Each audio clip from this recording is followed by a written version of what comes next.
Hello friends, welcome to Dan Law. In today's lecture series, we are going to discuss the important ways in which industrial dispute takes place. कि industrial dispute कैसे होता है, मतलब इसका मतलब क्या तरीका है इंडस्ट्रियल डिस्प्यूट करने का, मतलब ये डिस्प्यूट होता है पर ये डिस्प्यूट किस तरीके से, ये जो कॉन्फ्लिक्ट होता है एम्प्लॉयर्स के बीच में, वॉकमैन के बीच में या वॉकमैन एम्प्लॉयर्स के बीच में, तो ये डिस्प्यूट किस तरीके से होता है, कैसे होता है, तो इसके बारे में आज जानते हैं। ये स्ट्राइक के फॉर्म में होता है या लॉकआउट्स के फॉर्म में होता है डिमांड के लिए। ओके, तो स्ट्राइक्स क्या होते हैं, like walkout, strike is in a form of walkout या फिर हड़ताल करना। Okay, lockouts is means a temporary shut down होता है किसी फैक्ट्री का, किसके द्वारा, एम्प्लॉयर के द्वारा, means temporary shut down of factory by the employer और due to why this happened, due to the failure of management. Okay, due to the failure of management, like internal या external disturbance की वजह से, like external disturbance जैसे कि मैंने बताया था आपको, political disturb पार्टी की कोई फंडिंग होगा, तो क्योंकि इंडस्ट्री होता है तो वहाँ पे बहुत तरह की चीज़ें होती हैं। सो ये स्ट्राइक और लॉकआउट्स के बारे में तो जानेंगे ही यहाँ पे। उससे पहले ये जानते हैं कि ये इंडस्ट्रियल डिस्प्यूट जो है ना, इसका आउटकम क्या है, what are the outcome of industrial disputes, इसका आउटकम क्या है। So outcome of industrial dispute ये डेट्रीमेंटल होता है, मतलब एक हार्म होता है, एक हार्म कॉज करते हैं किसका, इंटरेस्ट ऑफ एम्प्लॉयर्स का, इकोनॉमी का और सोसाइटी वर्कर का। ओके, तो ये हार्म करते हैं, लेकिन employers shall have to suffer business loss. यहाँ पे क्या होता है कि एम्प्लॉयर्स को बिजनेस लॉस सफर कर सकता है, लाइक वो कर रहा है, production loss due to the eruption of industrial dispute and the society will have to bear the want in the form of shortage of product supply. Okay, क्योंकि society के पास क्या होता है यहाँ पे, लाइक प्रोडक्ट सप्लाई रुक जाता है सोसाइटी में और प्राइस प्रोडक्ट के इंक्रीज हो जाते हैं, बढ़ जाते हैं, तो ये सारे इसके इम्पैक्ट है, प्रभाव पड़ता है। तो कहीं ना कहीं ये है कि workers have to bear the loss in the form of salary.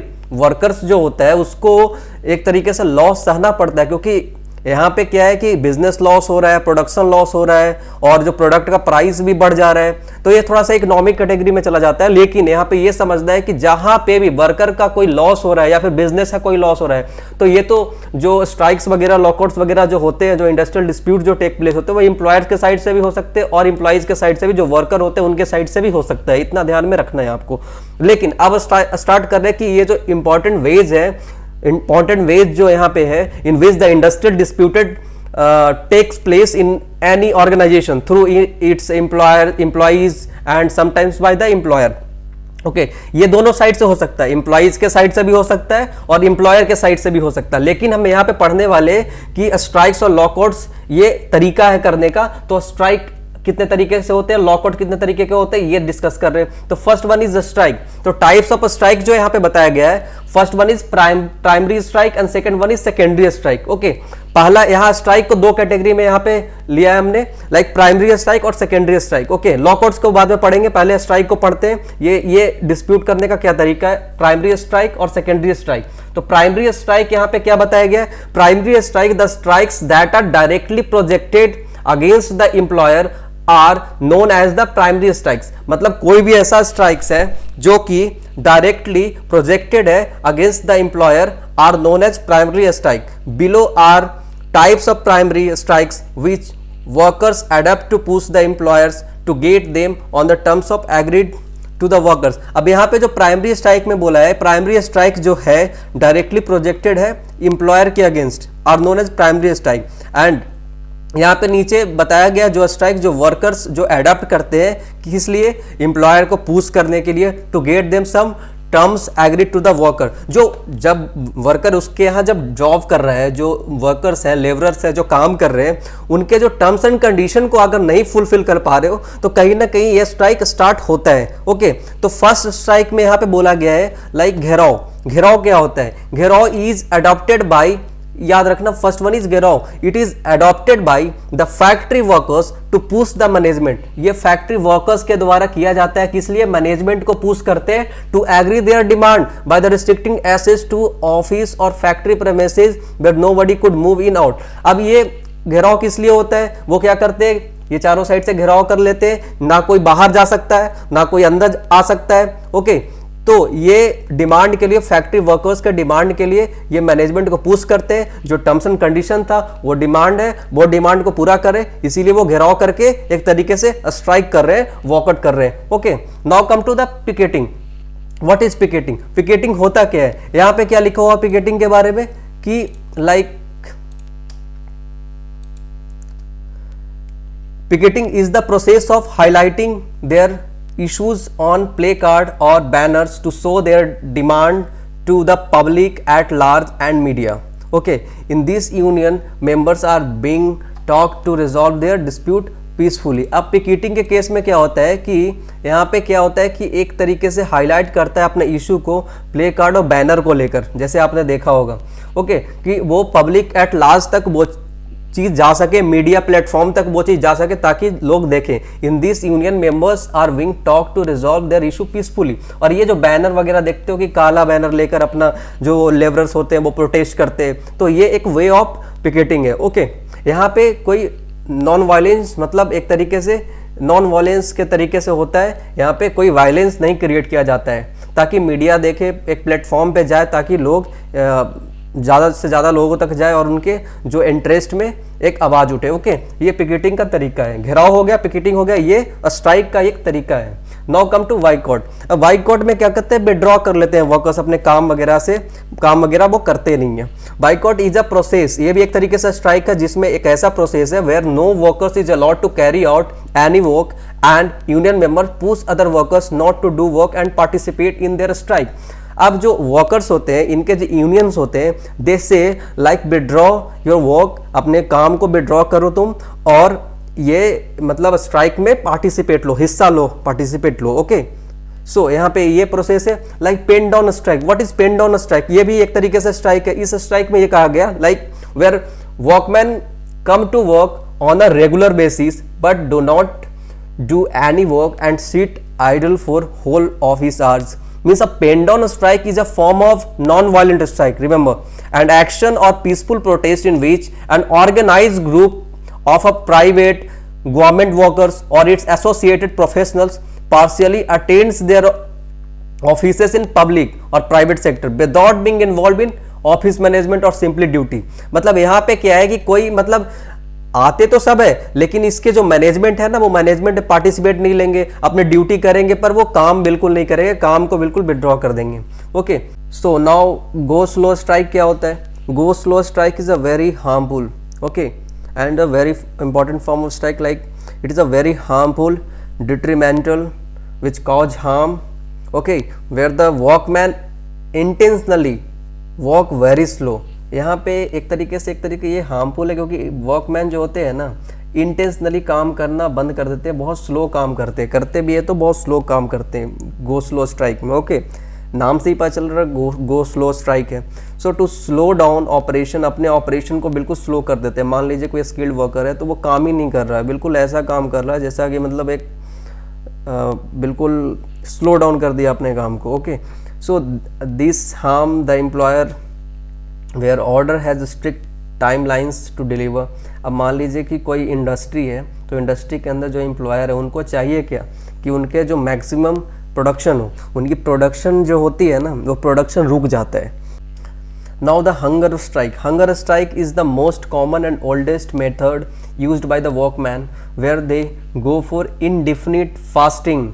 मतलब कोई अनंत काल तक कोई टाइम ही नहीं है, फास्टिंग, वो भूखे हो जाते, भूखे रहते, and the seat around factory के सामने बैठ जाते हैं, हंगर स्ट्राइक पे भूख हड़ताल कर देते हैं। ओके, एंड एम्प्लॉयर रेसिडेंस के सामने बैठ जाते हैं अपने डिमांड को लेकर। सो हंगर स्ट्राइक के बारे में हमारे यहाँ हिस्ट्री भी है, लाइक फर्स्ट हंगर स्ट्राइक जो 1918 में महात्मा गांधी ने किया था, याद होगा आपको, वो that was in Ahmedabad mill strike. So 1918 was one of the initial movement laid down by Sri Mohandas Karamchand Gandhi, Mahatma Gandhi. So in the beginning of 20th century and after his return from the South Africa से जब वो वापस आए थे, when he returned from the South Africa, उस समय strike शुरू हुआ था।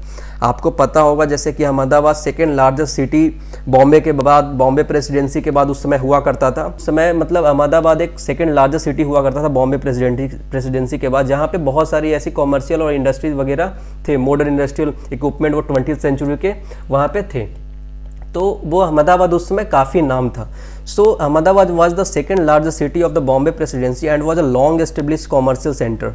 तो जैसे कि जानते हो आप, एंड फरवरी मार्च के टाइम की बात है 1918 में, तो वो एक तरीके से यहाँ पे डिमांड था वर्कर्स और जो इंडस्ट्री के जो मैनेजमेंट थे उनसे उनके बोनस को लेकर उनका बोनस 20% हाइक किया जा रहा था, ताकि वर्कर का डिमांड था कि वो 50% उनका बोनस को हाइक किया जाए, पर यहाँ पे ये नहीं हुआ।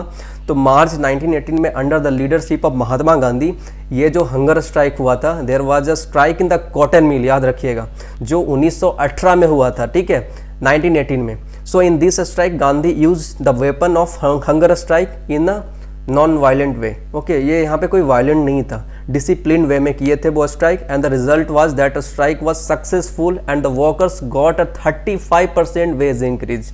20% के जगह पे 35% उनको इंक्रीज हुआ था उनका वेज। ओ, तो ऐसे हंगर स्ट्राइक को समझ सकते हो। हंगर स्ट्राइक का मतलब ये है कि इस स्ट्राइक का इतना मतलब एक इम्पैक्ट पड़ा। ओके, सो जैसे कि मैंने बताया था कि स्ट्राइक दो तरीके के फॉर्म में यहाँ पे डिवाइड किया गया, प्राइमरी एंड सेकेंडरी। तो सेकेंडरी क्या है ये जानते हैं। तो secondary strikes, the other name for the secondary strike is the sympathy strike. Okay, अब ये स्ट्राइक, इसका अलग नाम ये क्यों पड़ा? So in this the force is applied against the third person.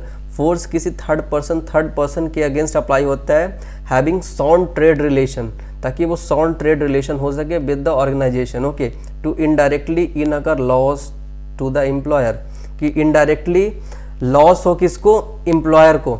अब थर्ड पर्सन कौन हो सकता है? मान लीजिए कि कोई एस्टेब्लिश इंडस्ट्री है, उसका ऑनर है, तो उस ऑनर का जैसे एग्रीमेंट होगा, ताकि ये अगर वो किसी कॉटन इंडस्ट्री है या कोई क्लॉथ का इंडस्ट्री है, तो वो क्लॉथ वगैरह प्रोडक्शन करता है, उसको बेचने के लिए किसी थर्ड पर्सन के साथ उसका एग्रीमेंट होगा, तो ऐसे वहाँ पे स्ट्राइक करता, ताकि उसको इनडायरेक्टली लॉस हो, किसको?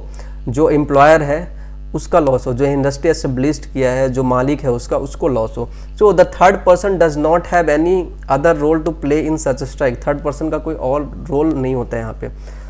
नाउ अडेज थर्ड काइंड ऑफ स्ट्राइक्स भी आ गए, like have also become a popular, which are adopted by the general public to show their anger और objections against the government policies. Okay, ये थर्ड स्ट्राइक के बारे में बात कर रहा है, for rollback of the government policy. Recently we have seen like over the farmers bills where the Bharat Bandh हुआ था, now purchase at the government mandis kind of actions has been adopted at the various state. तो ऐसे आप समझ सकते हो, ये सारे स्ट्राइक इस तरीके के होते हैं।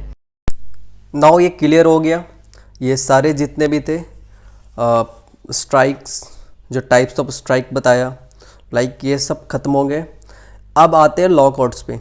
लॉकआउट्स ये सेकेंड फॉर्म ऑफ जो बताया गया है कि जो कि इंडस्ट्रियल डिस्प्यूट है, सेकेंड फॉर्म इसके जो कि होता है। सो लॉकआउट्स क्या होता है? जैसे लॉकआउट्स के बारे में तो आप अवेयर होंगे कि lockouts is a temporary shut down of factory by the employer, कि एक टेम्प्ररी शट डाउन हो जाता है फैक्ट्री का, किसके साइड से? एम्प्लॉयर के साइड से। ओके, बेसिकली यहाँ पे बताया गया है। सो ये फेल्यूर ऑफ मैनेजमेंट के फेल्यूर की वजह से होता होगा, लाइक इंटरनल फेल्यूर हो सकता है, एक्सटर्नल फेल्यूर हो सकता है। तो इंटरनल डिस्टर्बेंस, एक्सटर्नल डिस्टर्बेंस, इसको लेकर जो इनके जो मैनेजमेंट में जो फेल्यूर होता है ना, ये इसको टेम्पररी शट डाउन करता है फैक्ट्री को एम्प्लॉयर के साइड से। इतना याद रखना है आपको। और यहाँ पे होता क्या है कि इसमें ये कहा गया है, this is the only method adopted by the employers against the employees to make employees agree to their new rules and procedures. Okay, so in lockouts the employer temporarily closes the workplace or stops the work or takes action like suspending the workers to force them to follow the new terms and conditions. Okay, ये जो topic है outcome of industrial dispute से लेकर जो मैंने आपको बताया strikes and lockouts, वो आपको एक बार देख लेना है। टाइप्स ऑफ स्ट्राइक्स वगैरह जैसे कि primary strike, gherao, picketing, boycott, pen down strike, go slow strike, ये सारे हंगर स्ट्राइक, ये सारे स्ट्राइक टाइप्स ऑफ स्ट्राइक्स हैं। प्राइमरी स्ट्राइक के टाइप्स हैं। सेकेंडरी स्ट्राइक, तो स्ट्राइक के बारे में इतना काफ़ी है, लॉकआउट्स के बारे में समझा ही दिया मैंने। Now in next video we will talk about industrial dispute को कैसे रिजॉल्व किया जाता है, इसकी सेटलमेंट किस तरीके से होती है। मैं इंडस्ट्रियल डिस्प्यूट के बेयर एक्ट्स को भी बताऊंगा कि बेयर एक्ट्स के जो सेक्शंस हैं वो भी डिस्कस करूंगा, पर पहले प्राइमरी चीज़ है कि आप थ्योरी पार्ट को कम से कम समझ लें। Okay, so thanks for watching. This is Deepak Anandan signing off.